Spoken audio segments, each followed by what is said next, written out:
નમસ્કાર, આપ જોઈ રહ્યા છો સ્પાર્ક ટુડે ન્યૂઝ। વલસાડ જિલ્લાના વાપી જીઆઈડીસી વિસ્તારમાં આજે એક ગંભીર ઘટના બની હતી, જ્યાં પરિશ્રમ ફેબ પ્રાઇવેટ લિમિટેડ નામની કંપનીમાં ભીષણ આગ ફાટી નીકળી હતી। મળતી માહિતી મુજબ કંપનીના અંદર રાખવામાં આવેલ કાપડના મટીરિયલમાં અચાનક આગ લાગતા થોડી જ વારમાં આગે વિકરાળ સ્વરૂપ ધારણ કર્યું હતું અને ભાગદોડ મચી ગઈ હતી।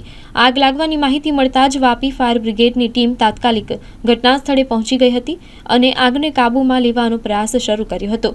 ફાયર વિભાગે ઝડપભેર કામગીરી કરી અને થોડી જ વારમાં આગ પર કાબૂ મેળવી લીધો હતો, જેના કારણે મોટી દુર્ઘટના ટળી હતી।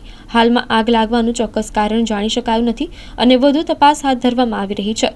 જોકે છેલ્લા કેટલાક સમયથી વાપી જીઆઈડીસી વિસ્તારમાં આગની ઘટનાઓમાં વધારો જોવા મળી રહ્યો છે, જે સ્થાનિક ઉદ્યોગકારો અને રહેવાસીઓ માટે ચિંતાનો વિષય બની રહ્યો છે।